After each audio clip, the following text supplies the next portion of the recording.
नमस्कार दोस्तों, मैं B R Chaudhary, assistant professor in history, government PG college Suratgarh. हम पढ़ रहे थे भारतीय इतिहास और आज भारतीय इतिहास में हम बहुत ही महत्वपूर्ण टॉपिक है 1857 की क्रांति।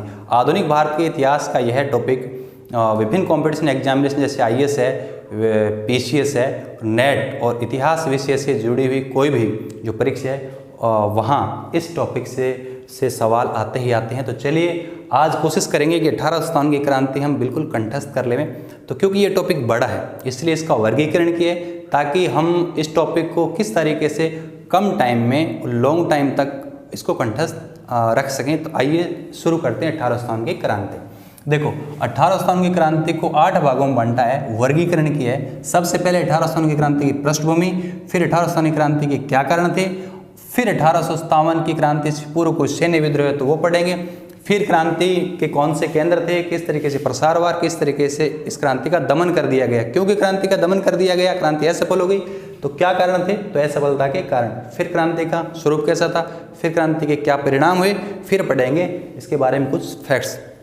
देखिए, 1857 की क्रांति पढ़ने से पहले थोड़ा भारत का मानचित्र देख लीजिए। ईस्ट इंडिया कंपनी ने बंगाल में 1757 में प्लासी का युद्ध जीता और 1757 से लेकर 1857 100 साल के इतिहास में ईस्ट इंडिया कंपनी की शोषणकारी नीतियाँ ऐसी थी। पूरे भारत का उन्होंने शोषण किया। तो पूरे भारत का जो हर वर्ग ईस्ट इंडिया कंपनी की नीतियों के विरुद्ध खड़ा हो गया और पूरे 100 साल, प्लासी के पूरे 100 साल बाद आज़ादी के लिए एक लड़ाई हुई, वो 1857 की क्रांति के नाम से हम लोग पढ़ ही रहे हैं। तो आइए सबसे पहले एक एक करके इन टॉपिक्स को डिस्कस कर लेंगे। सबसे पहले पढ़ेंगे पृष्ठभूमि।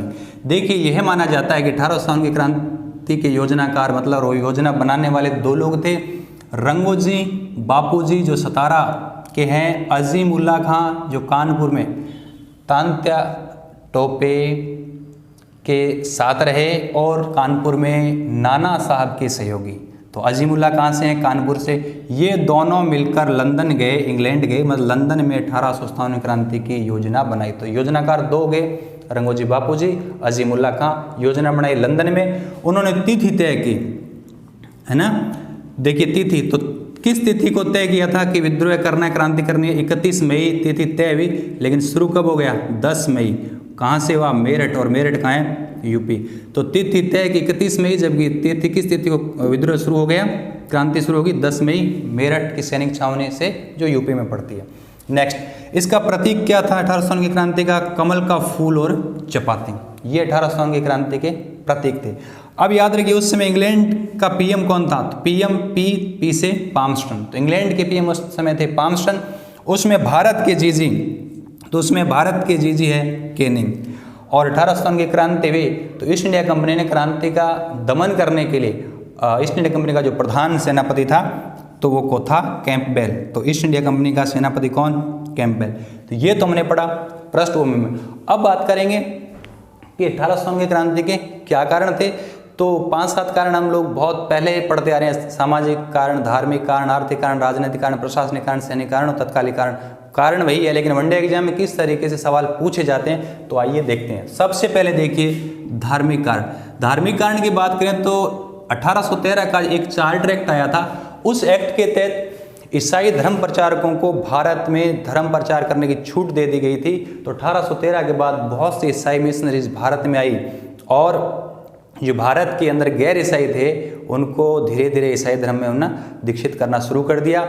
इसके अलावा 1850 के अंदर डलहौजी के समय धार्मिक निरयोग्यता का अधिनियम आया। उसकी संख्या 21 के तहत कोई भी गैर ईसाई यदि भारत में ईसाई धर्म ग्रहण कर लेगा तो उसको पैतृक संपत्ति से वंचित नहीं किया जाएगा। तो इन दोनों कानूनों के चलते भारतीयों को लगा कि ये तो भारत का क्या कर रहे हैं, ईसाईकरण कर रहे हैं। तो भारत के बड़े धर्माचार्य थे वो अंग्रेजों के विरुद्ध हो गए। तो ये था धार्मिक कारण। फिर बात करें आर्थिक कारण की तो बहुत सिंपल है। ईस्ट इंडिया कंपनी की भू राजस्व नीति और आर्थिक नीतियाँ इस तरीके से थी कि भारत में अकाल, भुखमरी और उद्योग धंधे नष्ट हो गए। तो ये लोग भी अंग्रेजों के क्या हो गए, विरुद्ध हो गए। फिर बात करते हैं राजनीतिक कारण की। राजनीतिक कारण में थोड़ा समझ लीजिए क्योंकि जब ईस्ट इंडिया कंपनी भारत आई थी तो भारत में छोटे छोटे राज्य थे, जैसे सिख हो गया, बंगाल हो गया, अवध हो गया, जाट हो गई, मराठा हो गई, मैसूर हो गई, निजाम हो गई। अंग्रेजों ने क्या किया था, विभिन्न प्रकार की संधियों को लेकर आए और संधि के तहत उन्होंने एक एक को करके सब राज्यों को अपने कंपनी साम्राज्य में मिला लिया। तो और वहाँ के जो राजा थे उनको हटा दिया। तो वो राजा लोग चाहते थे कि हमारा राज्य हमें वापस मिल जाए, तो वो लोग भी अंग्रेजों के विरुद्ध थे। तो इसमें ध्यान रखना 2-3 संधि है जहाँ से नेट में तो फिक्स है, सवाल आता ही आता है। तो चलिए शुरू करते हैं राजनीतिक कारण में। सबसे पहले वेलेजली की सहायक संधि प्रथा। वेलेजली की एक सहायक संधि प्रथा थी जिसके तहत उन्हें भारत के कई राज्यों को मिला लिया गया था। ध्यान से सुनना वो कौन से राज्य थे और किस क्रम में मिलाए थे, एक ट्रिक के माध्यम से हम देखेंगे। ट्रिक है हम तो अब पेश बीसी, हम तो अब पेश बीसी। तो देखिए सबसे पहले है से हो जाएगा हैदराबाद, हैदराबाद को 1798 में मिला लिया गया। मै से हो जाएगा मैसूर, तो से हो जाएगा तंजौर, अब से हो जाएगा अवध, पेश से हो जाएगा पेशवा, और बी से हो जाएगा भोंसले, और सी से हो जाएगा सिंधिया। तो हम तो अब पेश बीसी मतलब हैदराबाद, मैसूर, तंजौर, अवध, पेशवा, भोंसले और सिंधिया, इस क्रम में इनको ईआईसी कंपनी साम्राज्य में मिला लिया गया।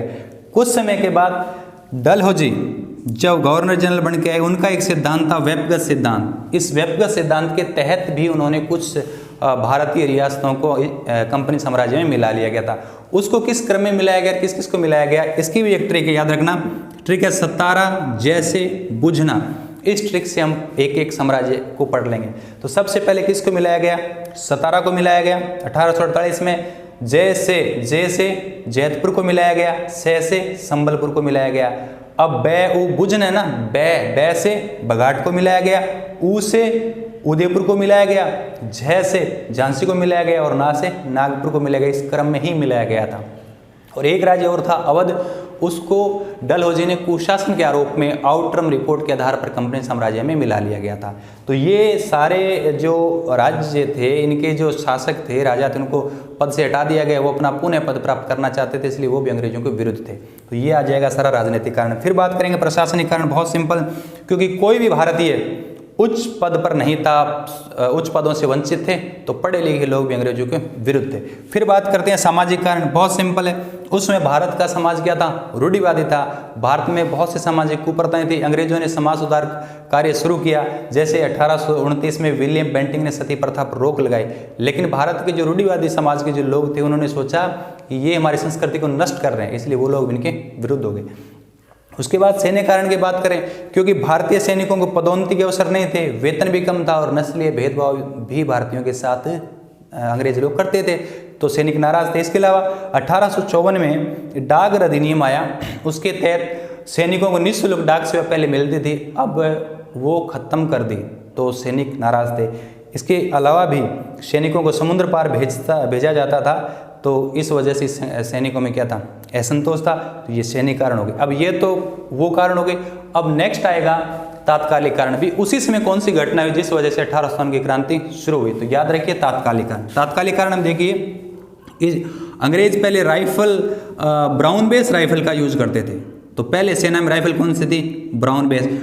बाद में उसी टाइम नई राइफल लेके आए गए थे इनफील्ड, और इनफील्ड राइफल में कारतूस यूज होते थे, उन कारतूसों पर चर्बी लगी होती थी गाय और सुअर की।